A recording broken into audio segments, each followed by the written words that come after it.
Hello YouTube, it is Toy Adventures here again with another figure review.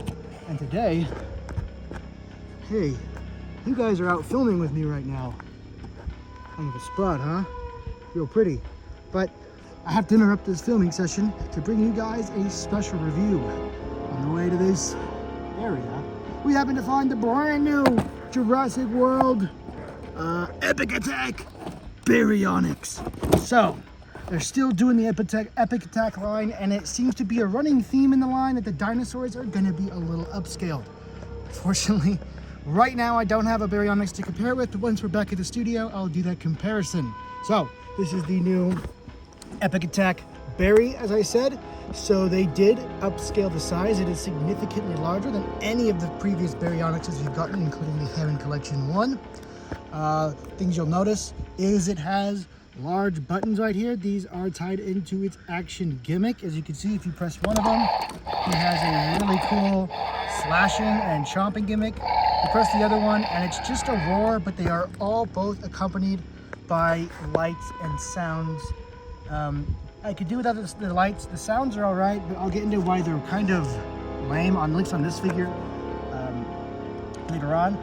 But man, this sculpt just goes super hard. I think this is easily their best looking Baryonyx yet, and I'll get into more on that once we have her unboxed. Right now we're just taking a look at the box. It seems to be this really awesome either fiery wood junglescape or early morning sunrise junglescape. One of them, it kind of looks like a fire's going on or something.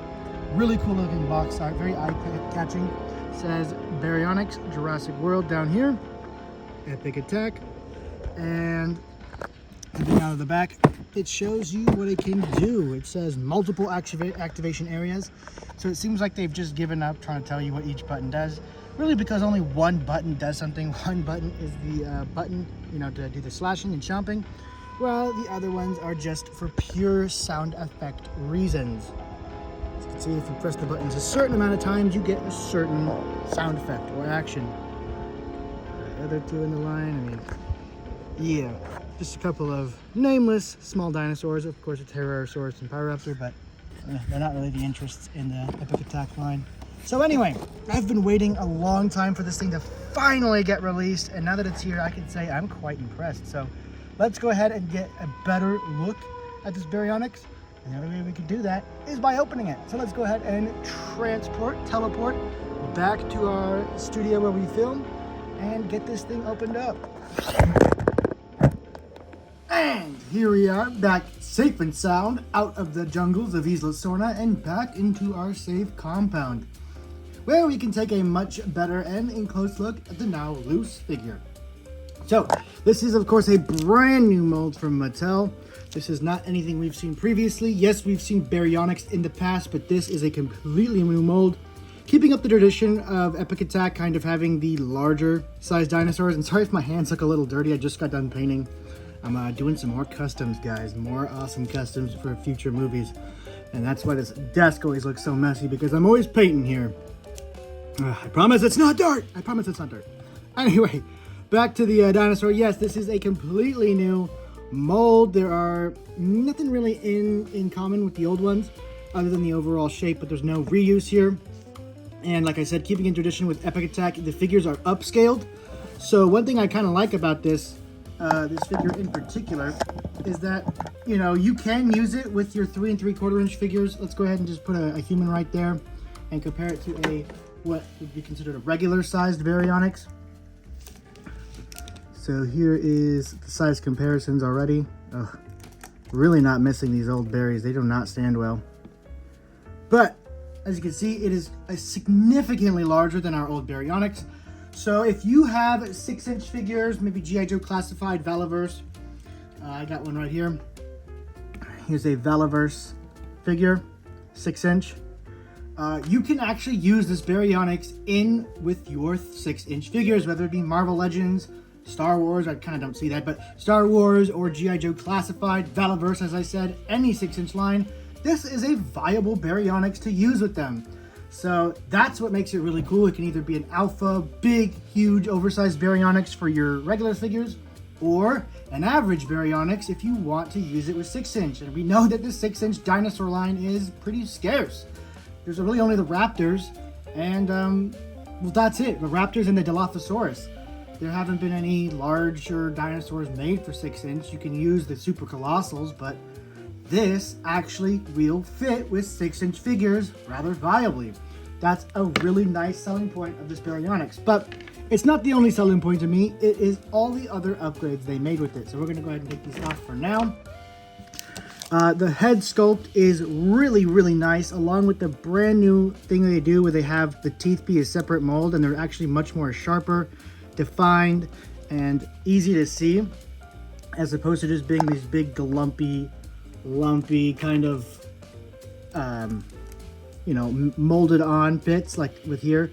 It's not as bad on the Baryonyx. It's really bad on the Hammond Collection Ceratosaurus and other dinosaurs, where the teeth just kind of look foam and round and gummy and too thick.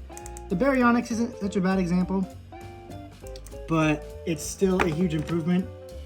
I mean, look here, like it looks a lot worse on the Hammond Collection Baryonyx. Yeah, early Hammond collections really didn't do teeth very well. I'm very happy that they've really improved the teeth on the new Hammond collections. I just saw the new Hammond Collection Giganotosaurus reveal, and it looks absolutely incredible. I have big plans when that thing finally gets released, but that's off track. Back onto this beautiful Baryonyx. So that's the main reason I really liked it, is its size and its major improvements in the sculpt. The sculpt is also just really, really nice. This one has a bit more skull definition, but this one just, I can't really describe it. The scales are a little bit more defined. It just has more character to it and doesn't look as shrink wrapped. And so I just think it's the superior head mold, you know. Just because you're posable doesn't make you the end all be all best dinosaur action figure. Sculpt also is a huge factor, and this one definitely beats out the other Baryonyxes. So, action gimmick wise, you get 2 different buttons here. One of them just makes him roar. And of course there are lights and sounds.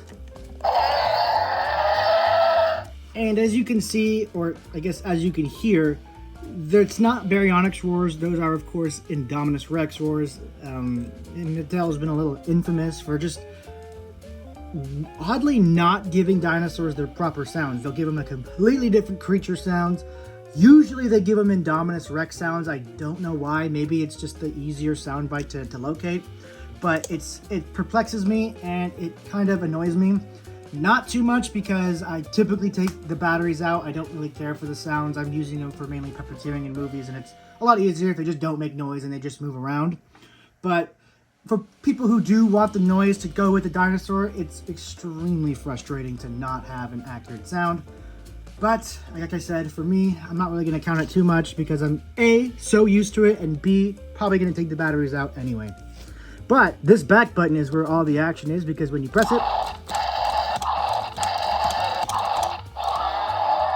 you get a really cool side snatch or side gash with the mouth. It's really awesome. This side chomp. And the thing I like about it is that it's not just binary where it goes from point A to point B. You can actually stop it midway through and kind of get that really cool roaring look until you want to fully bring it in for the chomp. So I like when they do that. I've noticed some figures where it's just like you can either have it in point A or point B. But this one, you can kind of mess around with it while it's in motion. So you can get a lot more expressive movement out of that. Now, I would personally like maybe a third button up here that makes the head move up and down. That's something I really enjoy. It's okay that they didn't. I just think it would fit Baryonyx being kind of, you know, standing by the river, waiting for this fish, boom. So I think we could have either done without the roaring exclusive button or a third button for a downward motion. That's just something I would personally want in the figure. Other than that, the paint on this thing is exceptionally simple. It's just this really burrito bean brown with the really nice swampy, lush, marshy green up on top that is very weakly dry brushed. Not even dry brushed, it's all printed, but it's supposed to give the look of dry brushing. And as you can see, this is the big error with printing, is that it can't get in grooves like paint can. It's not a nice liquid like paint, so it doesn't get into these finer details, so it leaves these big gaps of paint. That's all right with me.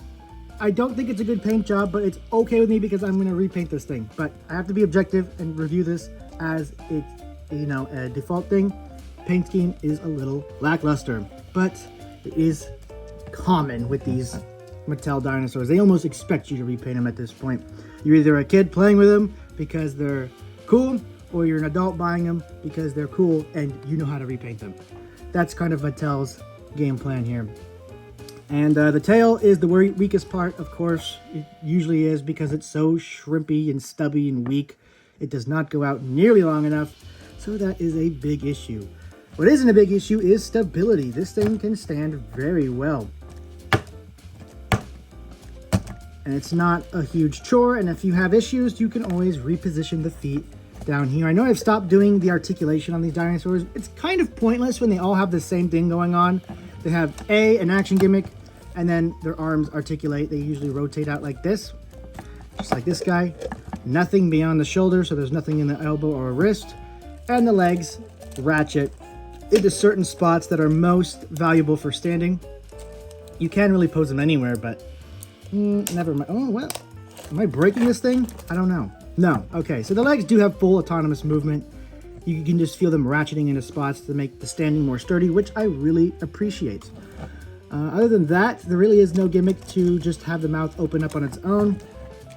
So it's really dependent on the slide / feature. Also, the neck lights up. So that is pretty much all I have to say about this Baryonyx. I think it's really cool and definitely worth picking up, especially for 6-inch Joe / Jurassic fans, or just Joe fans that want dinosaurs to go with their Jurassic stuff, or just 6-inch fans that are also okay, if you need 6-inch dinosaurs, period, this is a great option because it is viable. Once again, we'll go ahead and show off the scaling. Here it is with a regular size 3 3/4 inch figure. This is not 6-inch, this is obviously 4-inch, so classic Star Wars scale. Here we have our original, not original paint job, but original mold for the Baryonyx, just to show you just how outscaled it is. And here is our previously best Baryonyx. I can't even fit it on screen. The Hammond collection. So as you can see, you really got to pick your poison here. The old Baryonyx is pretty much outclassed, so we could take it out of the denomination. For best Baryonyx toy, it really goes up to what you want in the figure. And I can't really decide which one is the best because I love the articulation in the Hammond collection, of course, but the sculpt is so much nicer in this new one. The fact that it's bigger, it's more substantial, it can be used viably with 2 different scales. Once again, let's get the 6-inch guy back on screen. That is a viably sized Baryonyx, maybe a little on the small side, but still realistic to be with other characters. So with 6-inch humans, it still will work. You can suspend your disbelief just a tiny bit. So I really like this Epic Attack line. I did not like the Raptors. I didn't like the oversized Raptors, even though you could still use those with 6-inch, just a little less so. I am interested in seeing what other dinosaurs they bring to the Epic Attack line, and hopefully they upscale them too. I know a lot of people complain about it, but I'm not. I love 6-inch and 3 3/4 inch, so as many 6-inch figures, dinosaur figures I can get that will, scale with 6-inch, I'm happy. And Epic Attack seems to be filling that void rather unintentionally, but it's still filling the void, unintentional or intentional. I don't care. I'm getting 6-inch scale dinosaurs, and I'm happy about it. So, anyway, guys, I'm going to go ahead and rate this thing an 8 out of 10. It's a great new Baryonyx, definitely worth getting if you're a big Baryonyx fan, and not a repaint. Okay, it's new. It's actually a new Baryonyx, not a Hammond collection repaint, not a classic repaint. It is a new toy, 100%, and that really bumps its score up. It's amazing sculpt also really helps its score be bumped up. Here's the normal look inside of it, and its size also helps it be bumped up because it can viably be used for 2 different scales, which I can't say for pretty much the rest of this line other than the Amber Collection Velociraptor, which can be used as, of course, a Velociraptor for 6-inch, or like you see in my toy movies, a Utah Raptor for 3 3/4 inch. But anyway, guys, that's been my review. Thank you all so much for watching, and stay tuned for the next video. I will have a toy movie up this Friday, so stay tuned for that, and stay tuned for this guy appearing repainted in a future movie. Go ahead and drop your guesses as to what kind of paint scheme you think I'm gonna put on this guy. The right one will be hearted in the comments, so you guys can go have a war down there. Anyway, guys, thank you all so much for watching. This has been Toy Adventures, signing out. Peace!